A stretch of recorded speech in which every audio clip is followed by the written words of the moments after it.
Hello everyone, welcome to our channel Navigate Institute. I am Shivraj Patidar and now we are solving and analyzing PEB sub-engineer previous year question paper for civil engineering students. And now we are solving from a question paper from 8th of July 2017 second shift. And till date in this paper we solved from question number 1 to question number 25. And beyond this we are solving now. That is question number 26 is that plywood is specified by which of the following. Plywood को मैं किसके हिसाब से specify करता हूं? Number of layers, cut length, thickness और density. तो directly आपका क्वेश्चन है ये और इसका आंसर है थिकनेस, कि प्लाईवुड को मैं किसके अकॉर्डिंग स्पेसिफाई करता हूं? उसकी थिकनेस के अकॉर्डिंग। किसकी? प्लाईवुड की। मीन्स जितनी मोटाई होगा उसके अकॉर्डिंग आप उस प्लाईवुड को डिफाइन करते हैं।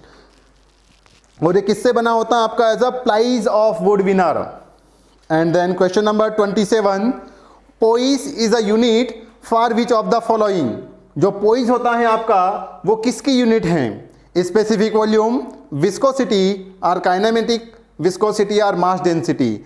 तो जो स्पेसिफिक वॉल्यूम होता है आपका, स्पेसिफिक वॉल्यूम ये होता है आपका इनवर्सली प्रोपोर्शनल ऑफ रो। किसका? डेंसिटी का इनवर्सली प्रोपोर्शनल होता है। मीन्स आप स्पेसिफिक वॉल्यूम की यूनिट क्या बता सकते हैं? Volume upon mass, that is metre cube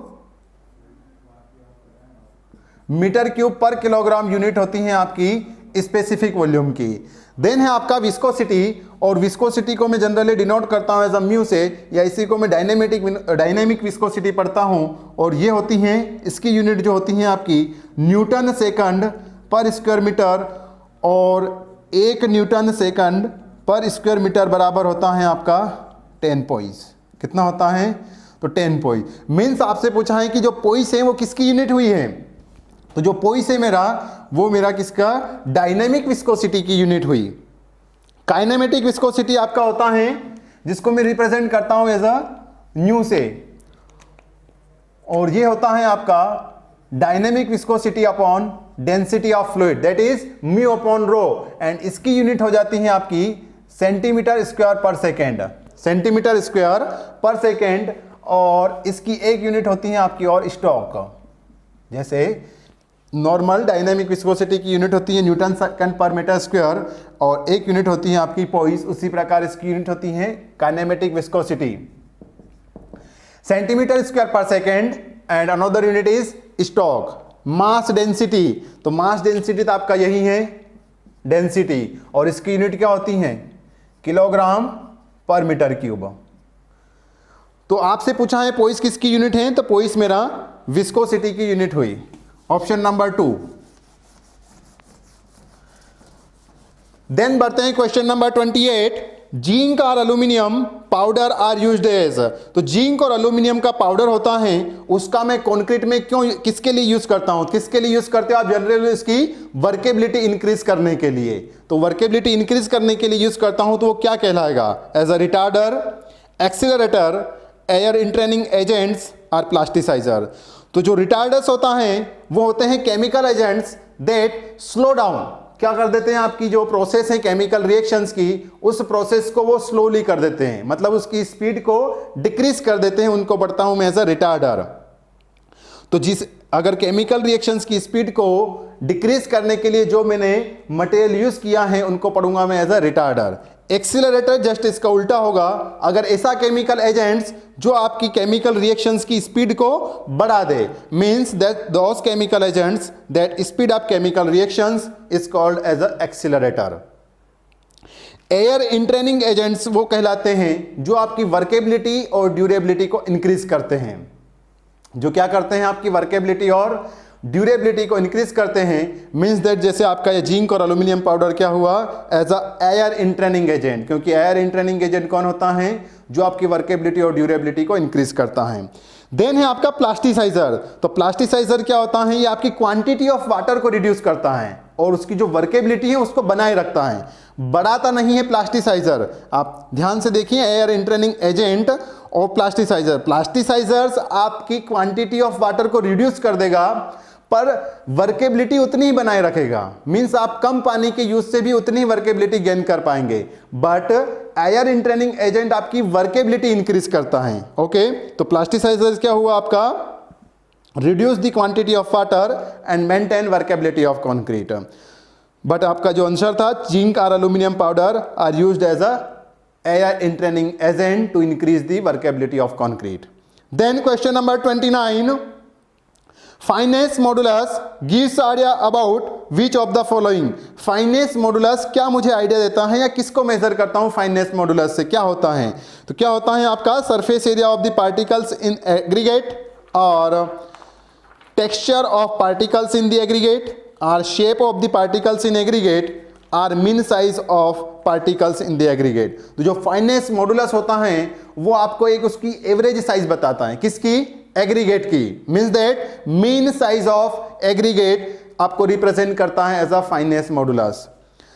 then question number 30, the rebates in the chaukhats may be taken as. ये तो आपका स्टैंडर्ड है क्वेश्चन, और इसका आंसर क्या हुआ, 12 mm to 20 mm। जो रिबेट्स होते हैं चौखट में, उसकी थिकनेस में कितनी लेता हूं, 12 mm to 20 mm। Then question number 31, the ratio of power developed by runner to the net power to the net supplied by the water. Net supplied means आपके लीकेज लॉसेस को आपने जो हटा दिया है या माइनस करने के बाद जो आपको नेट पावर मिल रही है, मींस ग्रॉस पावर में से या जो आपने एक्चुअल वाटर सप्लाई किया था उसमें से आपका फ्रिक्शन लॉसेस, लीकेज लॉसेस हटाने के बाद जितना पानी से पावर मिलेगा वो कहलाएगा आपका नेट पावर, या इसी को मैं पढ़ूंगा as a water power. Supplied by the water at the entrance of the turbine is known as, कौन सी इफिशियंसी पढ़ूंगा मैं, overall efficiency, volumetric efficiency, mechanical efficiency और हाइड्रोलिक इफिशियंसी। तो क्या बोला है आपने, power developed by runner means runner power to the water power. Water से आपने इतना पावर दिया तो रनर कितना रोटेट हुआ, तो ये कहलाता है मेरा हाइड्रोलिक इफिशियंसी। क्या कहलाती है आपकी, हाइड्रोलिक इफिशियंसी। तो आंसर क्या हुआ आपका, हाइड्रोलिक इफिशियंसी। जो ओवरऑल इफिशियंसी होती है वो क्या होता है आपका, ओवरऑल इफिशियंसी। ओवरऑल इफिशियंसी होता है आपका, शाफ्ट से आपका इलेक्ट्रिक प्रोड्यूस होगा और वाटर से आपने क्या दिया है, एनर्जी। तो मैंने कितना इनपुट दिया है, इफिशियंसी जनरली क्या होती है, इनपुट कितना दिया और आउटपुट कितना मिला आपको। मींस यदि मैंने वाटर पावर इतना दिया तो लास्ट में जाकर मुझे कितना ओवरऑल, मतलब कितना पानी दिया आपने ओवरऑल, और लास्ट में जाके कितनी आपको इलेक्ट्रिसिटी या जो भी पावर डेवलप हुई वो कितना हुआ। तो पावर डेवलप किससे होगी आपकी, शाफ्ट से। Means that shaft power upon water power is called as a overall efficiency. And then mechanical efficiency, mechanical efficiency, mechanical efficiency is that runner कितना घुमा आपका, रनर से ही होगा आपका मैकेनिकल। तो मैकेनिकल ऑपरेशन, रनर से आपने इनपुट दिया और आउटपुट क्या मिलेगा आपका, शाफ्ट कितना घुमा। मींस रनर पावर से यदि आप शाफ्ट पावर को डिवाइड करते हैं तो आपको मैकेनिकल इफिशियंसी मिलती है। क्या मिलती है आपको, mechanical efficiency. Means that shaft power upon runner power is called as a mechanical efficiency.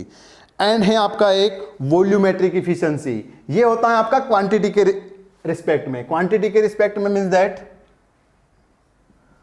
quantity of water actually applied to the runner, quantity of water actually strike on runner upon quantity of water from turbine are supplied। कहां से लिया आपने, turbine से कितना पानी दिया मैंने और रनर पर कितना पानी पहुंचा, in form of quantity, that call as a volumetric efficiency. तो आपसे पूछा था runner power upon water power क्या होगा आपका, हाइड्रोलिक इफिशियंसी। तो 31 नंबर क्वेश्चन का आंसर हुआ आपका hydraulic efficiency. Then question number 32, the pure water freezes at. जो हमारा प्योर वाटर होता है वो कितने टेम्परेचर पर जम जाता है, कितने टेम्परेचर पर, 0 डिग्री सेल्सियस पर। तो आंसर हुआ आपका 0 डिग्री सेल्सियस पर। डायरेक्टली आपका आंसर है और ये जनरली आपका एज अ साइंस का आंसर है, ओके, साइंस से। Then question number 33, the sanction of the detailed estimate design calculation, quantities of work, rates and cost of the work by competent authority of the engineering department is known as technical sanction. अगर आपके engineering department आपको approval दे रहा है तो उसको मैं क्या पढ़ूंगा? आपने सब कुछ डिटेल्ड एस्टीमेट दिया, उनको क्वांटिटीज ऑफ वर्क बताया, rate and cost of work बताकर एक इंजीनियरिंग डिपार्टमेंट के बाद फाइल भेजा है, वहां से अप्रूव होकर आ रही हैं, तो उसको आप क्या पढ़ते हैं? तो उसको मैं क्या पढ़ता हूं? As a technical sanction. तो आंसर हुआ आपका टेक्निकल सैंक्शन। इसमें एक टर्म्स है एडमिनिस्ट्रेटिव अप्रूवल। तो एडमिनिस्ट्रेटिव अप्रूवल से फॉरवर्ड होती है फाइल आपकी टेक्निकल डिपार्टमेंट में, means after administrative approval forward to the technical sanction department. And expenditure sanctions क्या होता है? आपको फंड अलॉट होता है कि इस प्रोजेक्ट के लिए कितना फंड अलॉट करना है, वो होता है आपका एक्सपेंडिचर डिपार्टमेंट से या एक्सपेंडिचर सैंक्शंस के रूप में। Okay, then question number 34, the discharge equation for a triangular notch or weir is triangular notch or weir, या इसी को आप v notch भी पढ़ते हैं। तो उसके लिए डिस्चार्ज कितना होता है? 15/8 CDL root of 2g into h to the power 5/2। Option number 2 2/3 CDL into root of 2g into h to the power 3/2। और option number 3 8/15 CD tan theta by 2 root of 2g into h to the power 5/2। and option number 4 is that 3/2 CDL root 2g into h to the power 3/2। तो आपका जो option number 3 है discharge के लिए 8/15 2g root 2g tan theta by 2 into h to the power 5/2 and coefficient is that CD, coefficient of discharge tan theta by 2 h 5/2। ये है आपका V notch और ट्रेंगुलर नॉच। ट्रेंगुलर नॉच और V notch या wear के लिए आपका discharge के लिए फार्मूला होता है 8/15 CD is your coefficient of discharge, G gravitational acceleration, tan theta by 2 and h is your head या हेड ऑफ फ्लो। और एक फार्मूला आपको ऑप्शन नंबर 4 में जो दिया है 3/2 CD इंटू एल। ओके, यहां पर आपका एल भी है साथ में, एल है आपका length, CD into L root 2g into h to the power 3/2, h to the power 3/2। यह फार्मूला होता है आपका रेक्टेंगुलर नॉच के लिए। किसके लिए है आपका? Rectangular notch. तो रेक्टेंगुलर नॉच के लिए यदि आपको डिस्चार्ज पूछा जाए तो ये बताएंगे, और ट्रेंगुलर नॉच के लिए आपसे पूछा जाए तो ये बताएंगे। एंड नेक्स्ट क्वेश्चन, यदि आपसे ट्रेपेजोइडल चैनल का पूछा जाए तो आप इन दोनों को सम आउट कर देंगे। क्यों? आपका ट्रेपेजोइडल चैनल कुछ इस फॉर्म में होता है, तो इतना जो पार्ट हुआ आपका मीन्स दैट इतना पार्ट, ये आपका as a triangular channel, sorry rectangular notch, और ये जो पार्ट है आपका ये कहलाएगा आपका वी नॉच और ट्रेंगुलर नॉच। तो इस प्रकार से इन दोनों को यदि आप सम कर देते हैं तो आपका बन जाता है ट्रेपेजोइडल चैनल नॉच के लिए डिस्चार्ज का formula, rectangular plus V notch का फार्मूला। तो यहां पर आपका आंसर होगा 34 के लिए 8/15 CD tan theta by 2 root 2g into h to the power 5/2। And then question number 35, the difference in shrinkage between surface and interior of concrete results in, यदि आपका जो कंक्रीट की लेयर है या सरफेस है उसके ऊपर और इंटीरियर उसकी बीच की सरफेस में जो श्रिंकेज के बीच में जो डिफरेंस रहता है उसको मैं क्या पढ़ता हूं? जैसे आपका जो कंक्रीट का स्लैब है, इस कंक्रीट की स्लैब ये अपर सरफेस या टॉप सरफेस कहलाती है जनरली सरफेस, और ये आपका पोर्शन है इंटीरियर सरफेस। तो इस सरफेस के बीच में और इस सरफेस के बीच में जो श्रिंकेज में डिफरेंस रहेगा, श्रिंकेज के बीच में डिफरेंस क्यों रहेगा? क्योंकि जब हार्डन होगा ये कंक्रीट, इसकी थिकनेस होगा, तो ऊपर का टेम्परेचर आपका कुछ अलग होगा और बीच में टेम्परेचर आपका अलग होगा। तो इन दोनों की जो हार्डनिंग प्रोसेस होगी वो आपकी डिफरेंट होगी। मींस ये ऊपर का पोर्शन आपका जल्दी हार्डन होता जाएगा, बट बीच का आपका जो इंटीरियर पोर्शन है वो आपका थोड़ा धीरे, उसके रिस्पेक्ट में थोड़ा धीरे आपका हार्डन होगा। तो इन दोनों के कारण जो श्रिंकेज डेवलप होता है उसको मैं क्या पढ़ता हूं, एज अ क्रेजिंग। क्या पढ़ता हूं उसको मैं? क्रेजिंग। तो क्रेजिंग होता है आपका क्या? Difference in shrinkage between surface, ऊपर की सरफेस एंड इंटीरियर सरफेस के बीच में जो श्रिंकेज का डिफरेंस रहेगा उसको मैं क्या पढ़ता हूं एज अ टेक्निकल टर्म्स में? क्रेजिंग। एक टर्म्स है आपका efflorescence. Efflorescence as a generally as a cavitation form. क्या होता है आपका? एक वाइट लेयर कंक्रीट की लेयर पर जम जाना या कंक्रीट की सरफेस पर जम जाना एज अ कैविटी लेयर और कैल्शियम्स लेयर। ये किसके कारण होता है उसको मैं पढ़ता हूं एफ्लोरेसेंस, और होता है आपकी अल्कलीज या इंप्योरिटीज प्रेजेंट होने के कारण आपका एफ्लोरेसेंस होता है। सेग्रीगेशन क्या होता है? Separation of aggregates from concrete. Concrete से एग्रीगेट का सेपरेट हो जाना ये कहलाता है सेग्रीगेशन। एंड ब्लीडिंग क्या होता है? Rise of water with cement, rise of water with cement और सीमेंट स्लरी जो होती हैं, मीन्स सीमेंट पेस्ट या सीमेंट स्लरी का ऊपर आ जाना आपकी कंक्रीट के सरफेस पर या लेयर पर, उसको कहता हूं मैं एज अ ब्लीडिंग। और जो लेयर बनती है उस लेयर को मैं लेटेंस पढ़ता हूं। Then question number 36, the window which projects outside the external wall of the room is called as. जो रूम की एक्सटर्नल वॉल होती हैं, रूम की एक्सटर्नल वॉल, उस पर जो विंडो होता है उसको मैं क्या पढ़ता हूं? Panelled window, bay window, corner window और ऑल ऑफ द अबव। तो पैनल्ड विंडो आपका क्या होता है?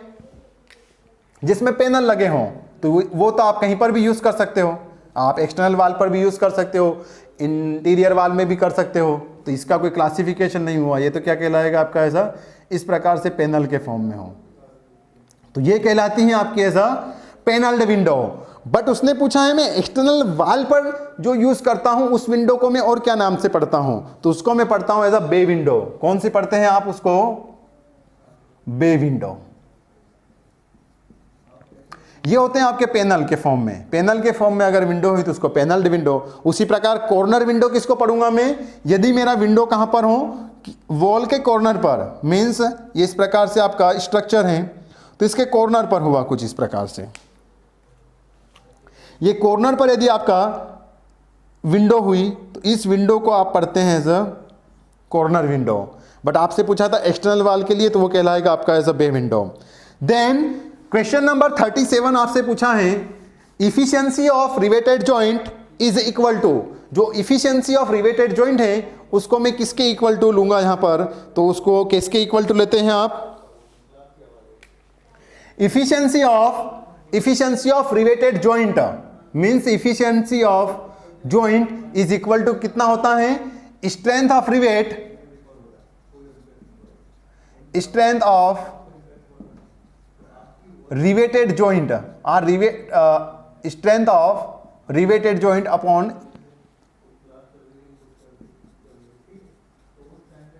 Strength of solid plate. Means क्या हुआ है?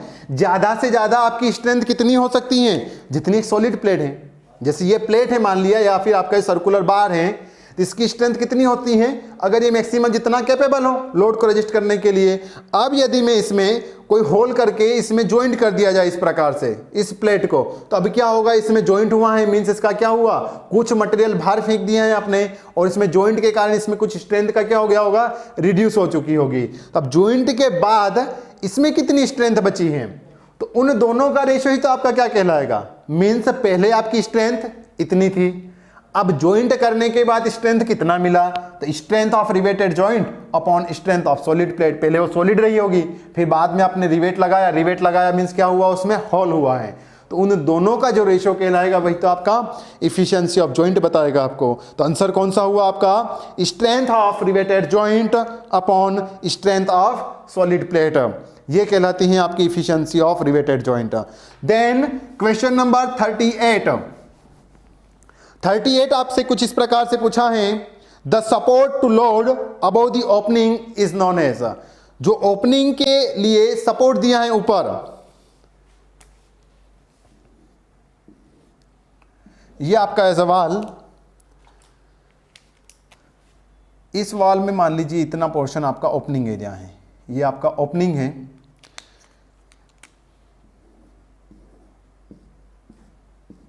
ये आपका वॉल स्ट्रक्चर,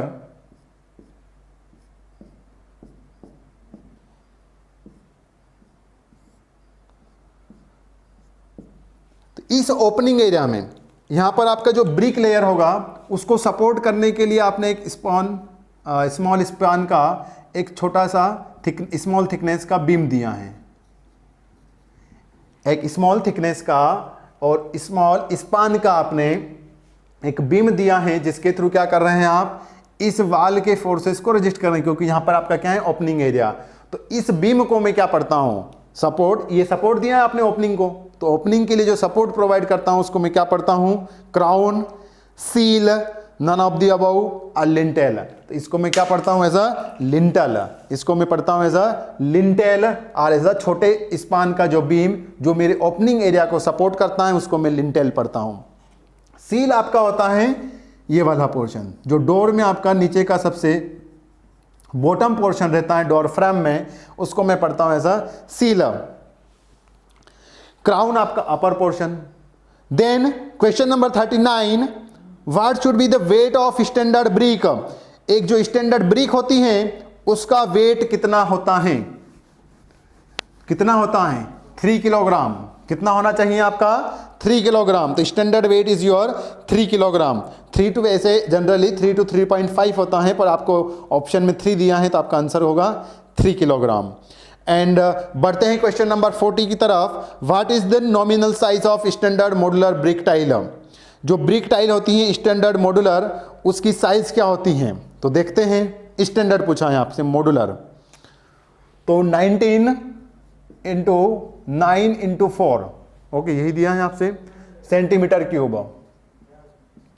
ये होती है आपकी standard brick tile, standard brick tile. Then है आपका 19 9 into 9 centimetre cube. Brick tile ध्यान से पढ़िए, क्या है आपका, ब्रिक टाइल। और ये होता है आपका standard brick size, standard brick size, ये size, okay. And then 20 into 10 into 10 centimetre cube. ये हो जाती है आपकी modular size of brick, modular size of brick. इसमें क्या होता है चेंजेस सिर्फ स्टैंडर्ड और मॉड्यूलर में, यदि आप मोर्टार की थिकनेस को भी ऐड कर देते हैं तो वो मॉड्यूलर साइज ऑफ ब्रिक बन जाती हैं। तो आपने क्या किया है, स्टैंडर्ड साइज होती है आपकी 1999, उसमें आपने क्या कर दिया, 1-1 सेंटीमीटर के थिकनेस का मोर्टार ऐड कर दिया है, मोर्टार की थिकनेस ऐड कर दिया है, तो वो आपकी मॉड्यूलर साइज बन जाती है। मींस मॉड्यूलर साइज क्या होती है आपका, या फिर इसको इस प्रकार से भी पढ़ सकता हूं मैं, स्टैंडर्ड ब्रिक विद मोर्टार। क्या पढ़ते हैं आप इसको, स्टैंडर्ड ब्रिक विद मोर्टार। तो इसका मतलब भी वही हुआ कि इसमें यदि मैं मोर्टार को भी ऐड कर देता हूं तो मेरी ब्रिक की साइज ये बनती है। ब्रिक टाइल मॉड्यूलर पूछा है आपसे, तो मॉड्यूलर मींस उसमें फिर मैंने वही ऐड कर दिया है 1 सेंटीमीटर का मोर्टार थिकनेस। तो इस प्रकार से ये बनता है आपका मॉड्यूलर ब्रिक टाइल। कौन सी बनती है आपकी, modular brick tile, modular brick tile. Modular brick tile बनती हैं आपकी इस प्रकार से, कितना, 20 into 10 into 5 centimetre cube.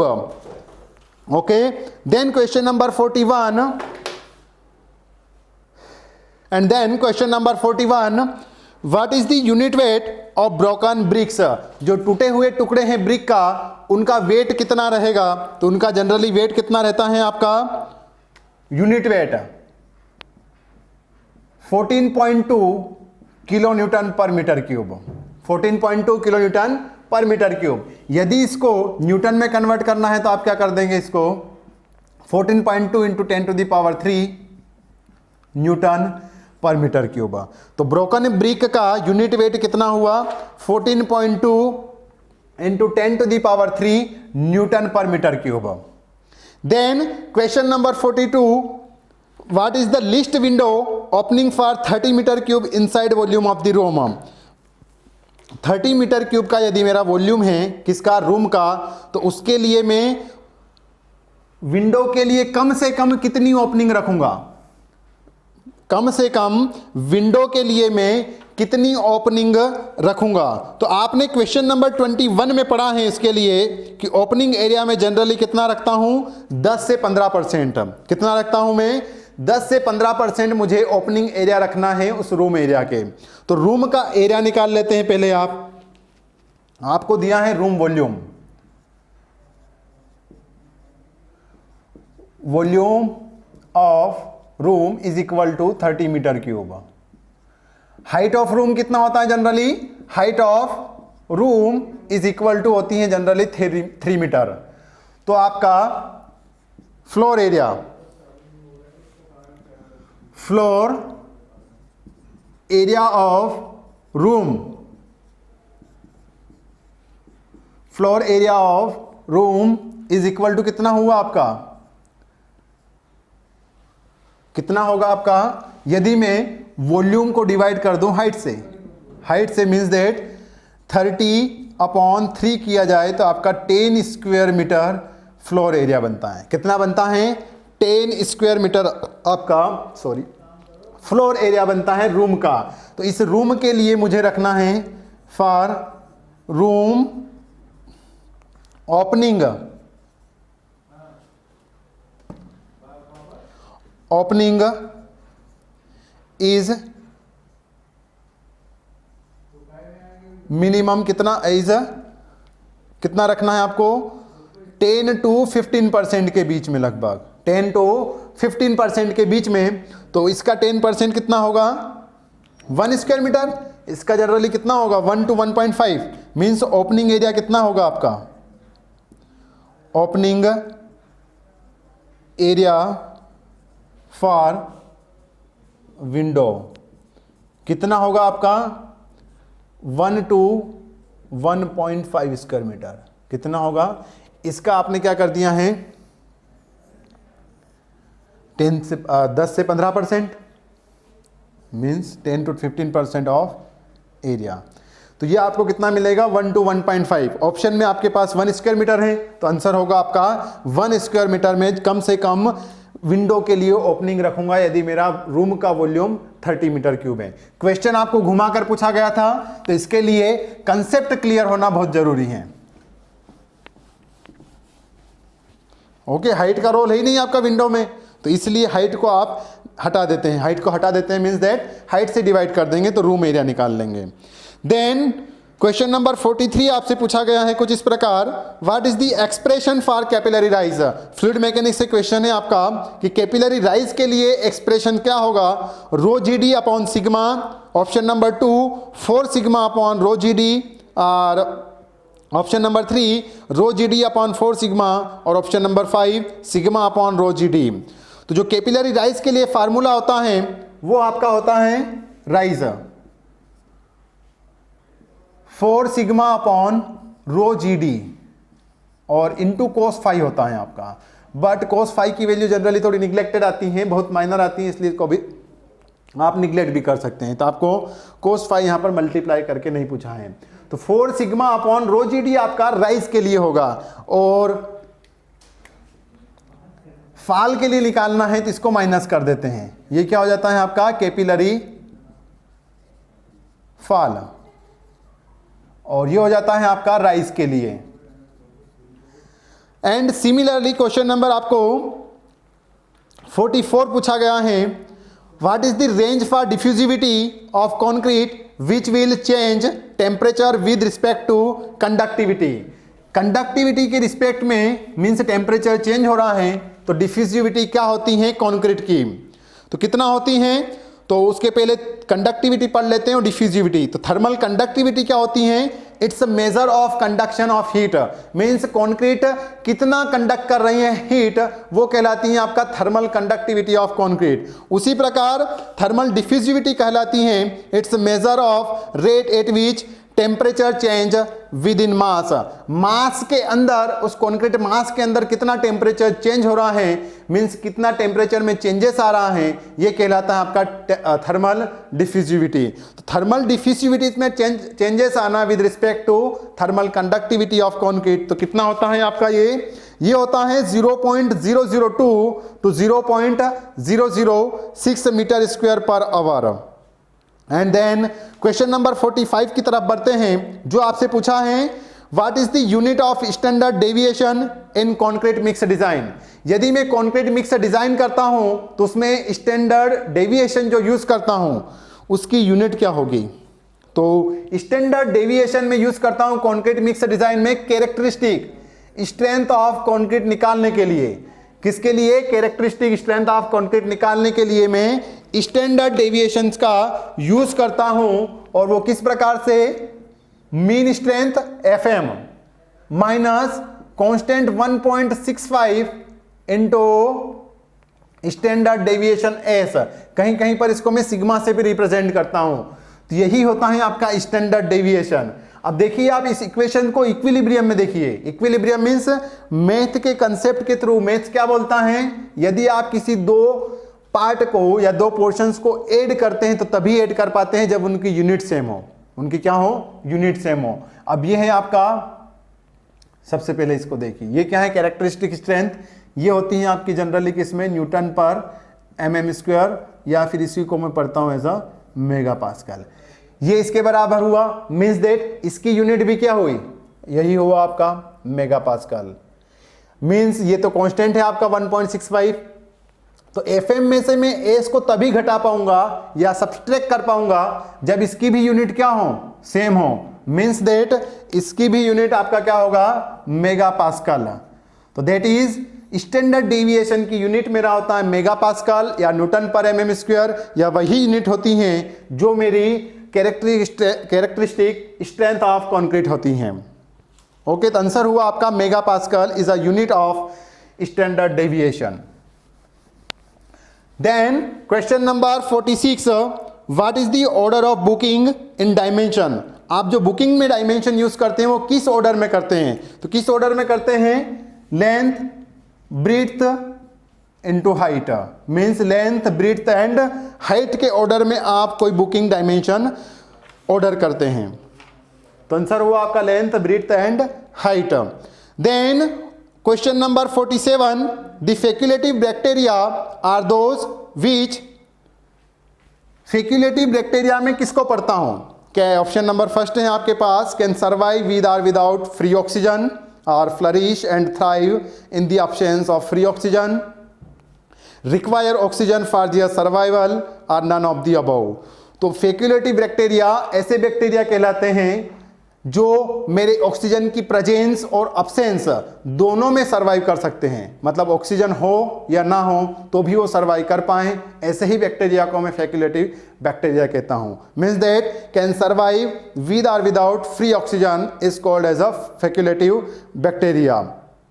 But जो आपका एरोबिक बैक्टीरिया होता है उसके लिए क्या रिक्वायरमेंट होती है, आपको ऑक्सीजन की रिक्वायरमेंट होती है। मींस ऑप्शन नंबर जो थर्ड है आपका और सेकंड भी, क्योंकि क्या लिखा है उसमें, flourish and thrive in the absence of free oxygen, means and require oxygen for their survival, ये होते हैं आपके एरोबिक के लिए।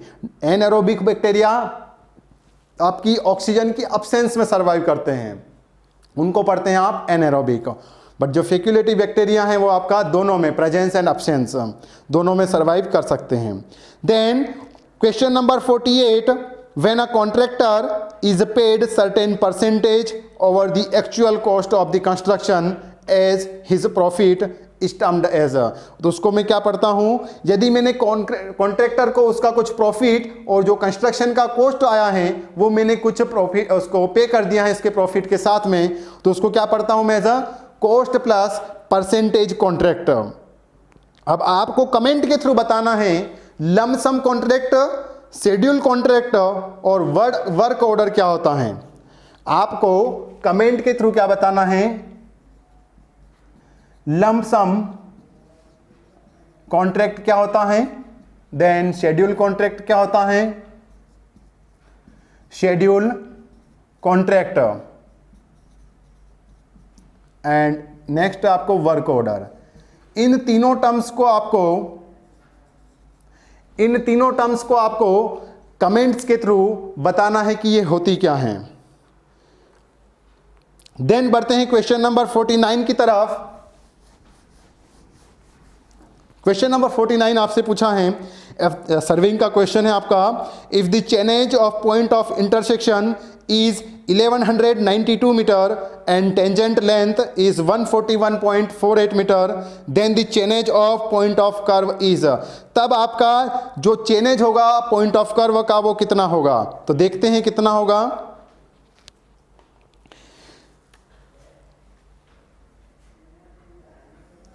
ये आपका एक टेंजेंट है किसका, कर्व का। ये कर्व है आपका, इसका टेंजेंट है आपका ये कोई लाइन, इसको इंटरसेक्ट किया है दूसरी टेंजेंट ने।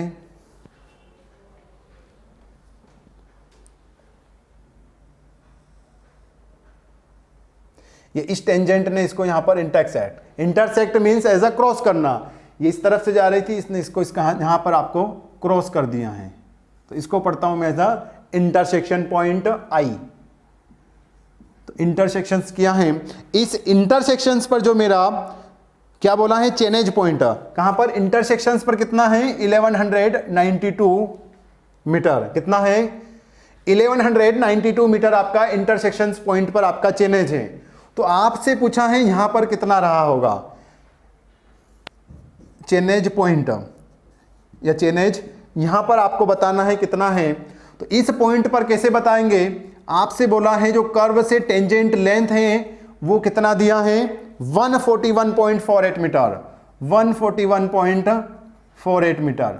मीन्स देट यदि यहां का चेनेज में x मान लेता हूं, यहां का चेनेज मीन्स उधर से जहां से आप पीछे से मेजरमेंट करते हुए आ रहे होंगे, तो इस x पॉइंट या फिर इस t पॉइंट पर, इस T1 मीन्स टेंजेंट पॉइंट, इस T1 पॉइंट पर आपका चेनेज x मीटर है, तो यहां पर कितना हुआ 1192 मीटर। मीन्स कितना ऐड किया होगा आपने, ये टर्म्स मीन्स क्या हो सकता है x प्लस आपने 141.48 मीटर, 141.48 मीटर ऐड किया है किसके साथ में, इस चेनेज पॉइंट x के साथ में। तो आपको कितना मिला 1192 मीटर।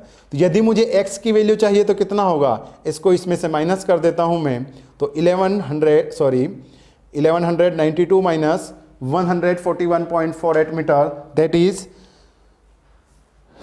1050.52 मीटर आपका चेनेज आता है as a point of curve. As a point of curve मेरा चेनेज आता है 1050.52 मीटर। ओके, तो आंसर हुआ आपका 1050.52 metre. Then question number 50, which of the following property of rock defines its capacity to store maximum amount of water.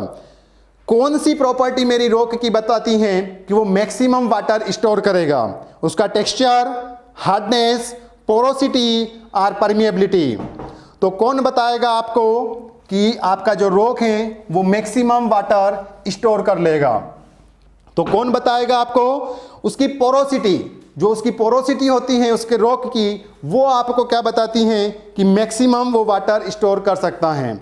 जो उसकी permeability होती है, परमेबिलिटी आपको रिप्रेजेंट करती है flow of water through soil particles. Permeability आपको रिप्रेजेंट करती है flow of water through soil particle. And जो टेक्सचर होता है, टेक्सचर्स क्या बताते हैं आपको, उसका शेप मीन्स एंगुलर है, रेक्टेंगुलर है या एनी अदर इरेगुलर शेप है, वो बताता है आपको टेक्सचर।